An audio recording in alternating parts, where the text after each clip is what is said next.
தினமலர் நேயர்கள் அனைவருக்கும் வணக்கம். ஸோ ஃபுட்பால் வேர்ல்டு கப் வந்து நாக் அவுட் ரவுண்ட்ஸ்குள்ள போயிடுச்சு. ஸோ நம்ம ஒவ்வொரு முக்கியமான நாக் அவுட் மேட்சஸ் எல்லாத்துக்குமே நம்ம ரிவ்யூ அண்ட் ரிவ்யூ பண்ண போறோம். ஸோ இப்போ நம்ம பார்க்க போற மேட்ச் வந்து France versus Sweden. So France பொறுத்த வரைக்கும் குரூப் ஸ்டேஜ்ல கிளினிக்கலா வின் பண்ணியிருக்காங்க. குறிப்பா செனகல் கூட வின் பண்ணியிருக்காங்க 3-1, நார்வே கூட 4-1 வின் பண்ணியிருக்காங்க. அதே மாதிரி ஈராக் கூட 3-0 வின் பண்ணியிருக்காங்க. இதே ஸ்வீடன் பார்த்தோம்னா ஸ்வீடன் வந்து நெதர்லாண்ட்ஸ் கூட வந்துட்டு 5-0 தோத்துருக்காங்க. அதுக்கு முன்னாடி வந்து துனிஷியா கூட 5-1 ஜெயிச்சிருக்காங்க. கடைசியா ஜப்பான் கூட 1-1 அப்படின்னு சொல்லி டிராவ் ஆயிருக்கு. ஸோ ஸ்வீடன் வந்து ஒரு தேர்ட் டீமா தான் உள்ள நுழைஞ்சிருக்காங்க. ஸோ இந்த பிரான்ஸ் கூட எப்படி ஆட போறாங்க, பிரான்ஸோட பவர்ஃபுல்லான அட்டாக்கை வந்து ஸ்வீடனால ஸ்டாப் பண்ண முடியுமா அப்படிங்கிறத நம்ம பார்ப்போம். இப்ப இதை பத்தி பேசுறதுக்கு நம்ம கூட இணைஞ்சிருக்காரு கௌதம். வணக்கம் கௌதம். வணக்கம் கபில்.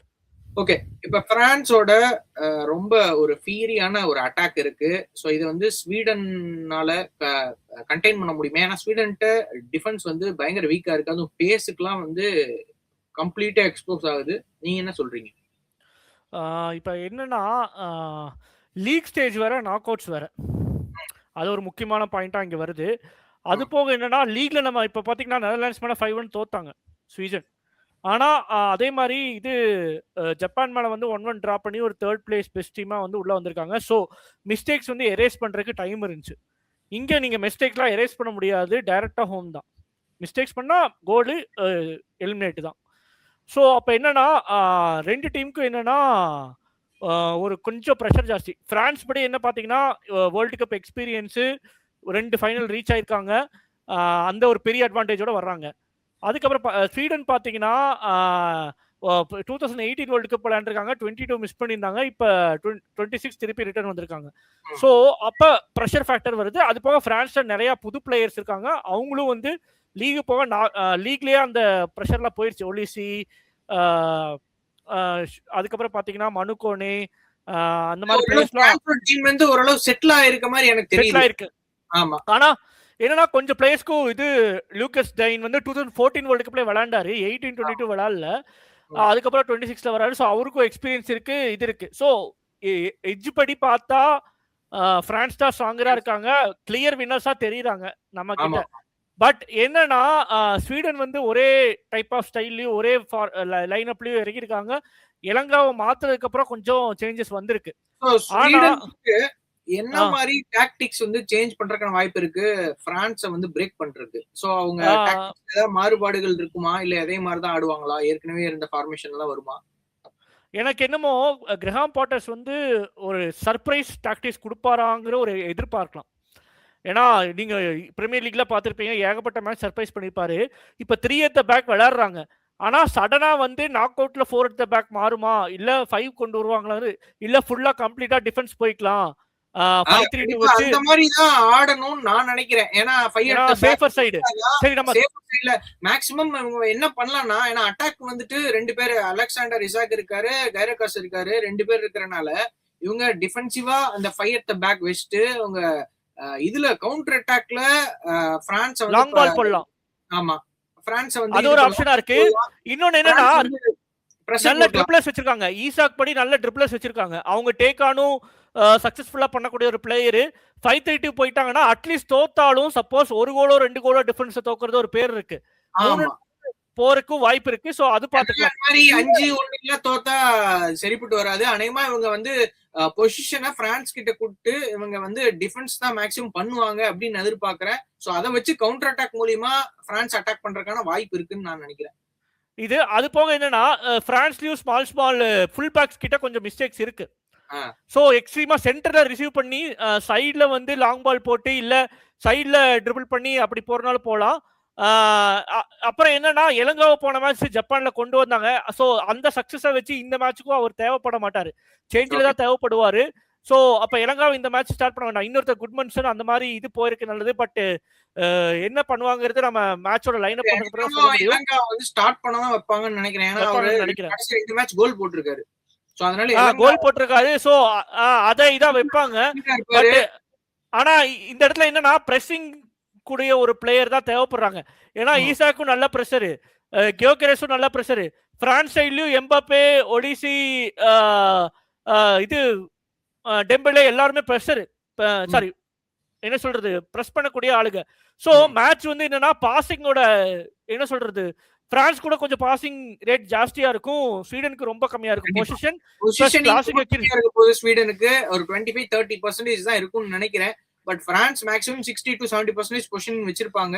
சோ அதுதான் நான் எதிர்பார்க்கறது. மேபி இவங்க லாங் பால்ஸ் போட்டோ இல்ல கவுண்டர் அட்டாக்கிங்ல கொஞ்சம் விங்ல வந்து இலங்காலாம் இருந்தா கொஞ்சம் ஸ்பீடா இருக்கும், கவுண்டர் அட்டாக்கிங் யூஸா இருக்கும். மேபி விங்ல எல்லாம் கொஞ்சம் ஸ்பீடா இருக்க பிளேயர்ஸ விளையாட வைக்கிறதுக்கு வாய்ப்பு இருக்கு அப்படின்னு நினைக்கிறேன். சோ இலங்கா ஸ்டார்ட் பண்றதுக்கே வாய்ப்பு இருக்குன்னு நான் எதிர்பார்க்கிறேன்.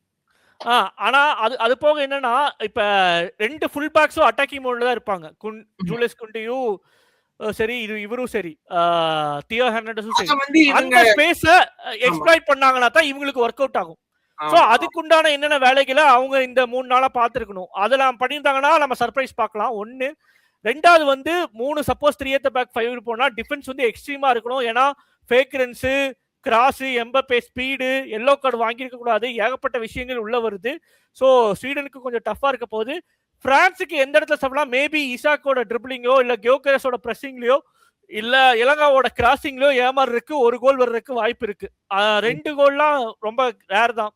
ஸோ ஏன்னா ஃபுல் பேக்ஸ்ல கொஞ்சம் வீக்கா இருக்காங்க. ஸோ அப்படி வர்றதுக்கான வாய்ப்புகள் இருக்கு. ஆனா அதையும் நோட்டீஸ் பண்ணிருப்பாங்கன்னு நினைக்கிறேன்.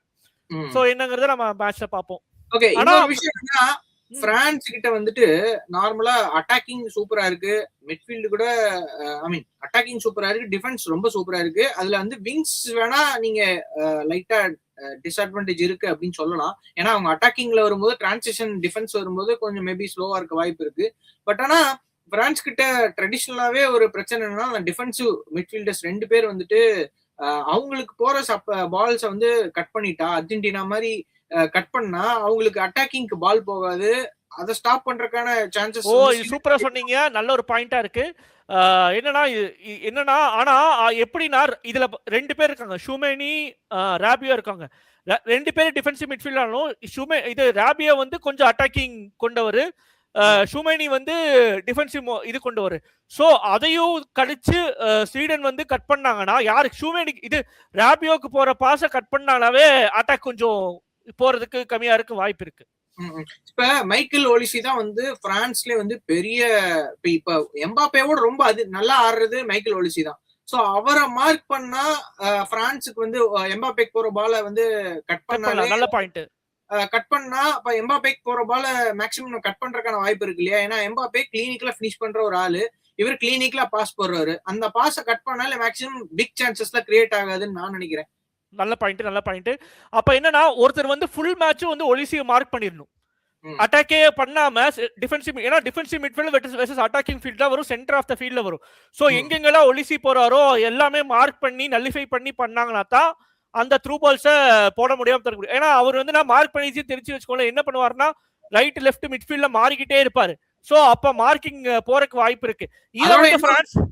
அதோட இன்னொரு விஷயம், டெம்பேலேவும் ஃபார்முக்கு வந்திருக்காரு, ஹேட்ரிக் போட்டிருக்காரு.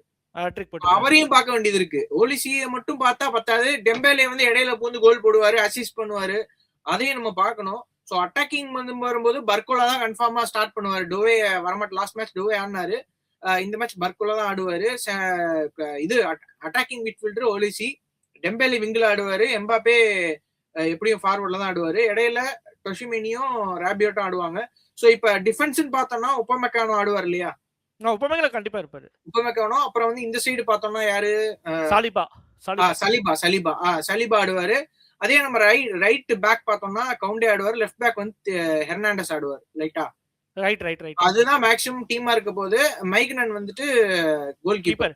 இப்ப என்னன்னா டூயேக்கும் பார்கலோக்கு என்ன டிஃபரன்ஸ்னா, டூயே வந்து ட்ரிபிளர், அது வந்து இங்க சக்சஸ் ஆகுது. ஆனா பார்கலா வந்து ஃபேக் ரன் மேக்கர் தான் இப்ப தேவைப்படுது. சோ அவரை போடுறது பெட்டரா இருக்கும், பார்கலாவை போடுறதா பெட்டரா இருக்கும். சோ பார்கலாவை போட்டா ஸ்வீடனுக்கு இன்னும் டேஞ்சர் தான். பார்கலா எப்ப பிட்ச் வராரோ அப்ப டேஞ்சர் தான். ஃபினிஷிங்லயும் நல்லா பண்றாரு, அது போக ஃபேக் ரன், ட்ரிபிளிங், பாசிங் இதெல்லாம் கூட டோவேயோட பெட்டரா இருக்குன்ற மாதிரி எனக்கு தோணுது. ஏன்னா டோவேயோட பெர்ஃபார்மன்ஸ் வந்து இந்த ஃபர்ஸ்ட் 3 மேட்ச்ல பெருசா எனக்கு தெரிஞ்சு பர்கோலா தான் பெட்டரா பண்ணாரு, அதனால பர்கோலா தான் ஆட வைப்பாங்கன்னு நினைக்கிறேன். சோ இப்ப ஸ்வீடன் வந்தோம்னா அலெக்சாண்டர் இசாக்கு, விக்டர் கேரகோஸ் வந்துருவாங்க. மிட்ஃபீல்ட் எடுத்துட்டோம்னா பெரிய நம்ம லாஸ்ட் டைம் பேசியிருக்கோம் யாசின் அயாரி, அவர் தான் வந்து அவங்க மிட்ஃபீல்ட்ல ஒரு பிரைட் ஸ்பாட். மத்தவங்க எல்லாம் அந்த அளவுக்கு பேர் சொல்ற அளவுக்கு பெரிய பிளேயர்ஸ் அப்படின்னு நம்ம சொல்ல முடியாது. இதே நம்ம டிஃபென்ஸ் பார்த்தோம்னா விக்டர் லிண்டாஃப் இருக்காரு. அவர் தான் லாங் பால் போறக்கூடிய ஒரு பிளேயர் தான், ஆனா இன்னும் பார்க்கல நம்ம. ஆமா, அவர் வந்து நார்மலா 3 at the பேக் தான் ஸ்வீடன் ஆடி இருக்காங்க. இவர் வந்து லெஃப்ட் பேக்கா தான் கிட்டத்தட்ட ஆடி இருக்காரு, லெஃப்ட் சென்டர் பேக்கா ஆடி இருக்காரு. பெருசா எனக்கு தெரிஞ்சு டிஃபென்ஸ்ல தான் இவங்க எக்ஸ்ப்ளோய்ட் ஆகிறதுக்கான வாய்ப்பு இருக்கு. அதனால பயங்கரமா பிரஸிங் இருக்கும். அது போக எம்பாப்பே பறப்பாரு, அவரை பிடிக்கிறது தான் வந்து இவங்களுக்கு பெரிய பிரச்சனையா இருக்க போகுதுன்னு நான் எதிர்பார்க்கிறேன். இப்ப என்னன்னா அவங்க வந்து mid to low block adapt பண்ணலாம். So mid to low block, high block most probably அவங்களுக்கே தெரியும் வைக்க முடியாது. ஆஃப் சைட்ல ட்ராப் பீட் ஆயிடுச்சுன்னா அவ்வளவுதான், ரொம்ப ரிஸ்க் ஆயிரும். So mid low block adopt பண்ணிட்டு 5 at the பேக் போயிட்டாங்கன்னா சேஃபர் சைடு போனாதான் ஸ்வீடன் வந்து கோல் போடாம தடுக்க முடியும். அதுக்கேத்த மாதிரி தான் ஃபார்மேஷன் பண்ணுவாங்க அப்படின்னு எதிர்பார்க்கிறேன். இவங்க திருப்பி 3 at the பேக் எல்லாம் போனா கன்ஃபார்மா 5 கோல் விழுந்துரும், டவுட்டே இல்ல. அதுதான் வந்து என்னோட இது. இல்ல நெதர்லாண்ட்ஸ் மேல எக்ஸ்பீரியன்ஸ் ஆயிட்டாங்க, அதை யூஸ் பண்ணணும் கரெக்டா. ஆமாமா, கண்டிப்பா. இப்ப ஜப்பான் கூட ஆடும் போதுமே 3 at the பேக் தான் ஆடி இருக்காங்கல்ல, அடிக்காங்க. ஆனா ஜப்பான் பிரான்ஸ் அளவுக்கு ஸ்பீட் இல்ல. ஆனா நீங்க டிரா பண்ணனும்னு தான் ஆடுனாங்க ஆக்சுவலா. அவங்க பிளானே வேற மாதிரி இருந்துச்சு. இல்ல அவங்க இன்ஜுரி ஆகாம சேஃபா உள்ள போணும் அப்படிங்கிறது தான் அவங்க பிளானா இருந்த மாதிரி எனக்கு தெரிஞ்சது. ஏன்னா பெருசா பிரஸிங் பண்ணல, அட்டாக் பண்ணல. நெதர்லாந்து கூட பண்ண மாதிரி, அந்த ஒரு டெனிஷா கூட ஆடின மாதிரி அந்த ஸ்பீடு பாசிங்லாம் ரொம்ப ஸ்லோ பண்ணிட்டாங்க ஜப்பான் அந்த மேட்சை. ஸோ அநேகமா இந்த மேட்ச் நம்ம பார்க்கும்போது இந்த இதுல வந்து எப்படி 5 at the பேக் தான் ஆடுவாங்க அப்படின்றது என்னோட எய்மா இருக்கு. மேபி அது தெரியல, இப்ப மேனேஜர் எப்படி கொண்டு வராரு. ஒருவேளை 3 at the பேக் போட்டா கொஞ்சம் பிரச்சனை தான். சரி, இந்த மேட்சோட ஸ்கோர் லைன் என்னவா இருக்கும்? பிரான்ஸ் ஸ்வீடன் லைன் அப் பொறுத்து மாறறதுக்கு வாய்ப்பு இருக்கு. 5 at the பேக் போயிட்டாங்கன்னா கோல் வரதுக்கு வாய்ப்பு இருக்கு. 3 at the பேக் போயிட்டு பார்கலோ ஸ்டார்ட் பண்ணாருன்னா நிறைய கோல்ஸ் வரதுக்கு வாய்ப்பு இருக்கு. இது ப்ரெடிக்ட் பண்றது ரொம்ப கஷ்டமா இருக்கு இப்ப. ஓகே, இருந்தாலும் நீங்க ஸ்கோர் லைன் சொல்லுங்க என்னவா இருக்கும். நார்மலா போனா 3-1 மாதிரி ஃபீல் பண்றேன். ஓகே இப்ப நான் 5 at the பேக் அப்படின்னா மேபி ஒரு 2-1 3-1 வரக்கு வாய்ப்பு இருக்கு. ஆனா 3 at the பேக்னு போயிட்டா 5 கோல் போட்டுருவாங்க பிரான்ஸ், டவுட்டே இல்ல. அதுதான் என்னோட இது.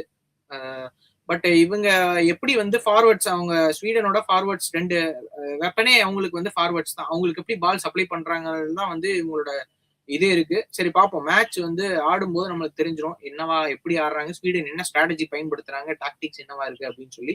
சரி, மேட்ச் முடிஞ்சோன்னா நம்ம எப்படி இருக்கு என்ன இதுங்கிறத நம்ம பார்ப்போம். ஸோ இதே மாதிரி நல்ல review and review video next time சந்திப்போம். until then bye from Kapil Murugesh and Gautham.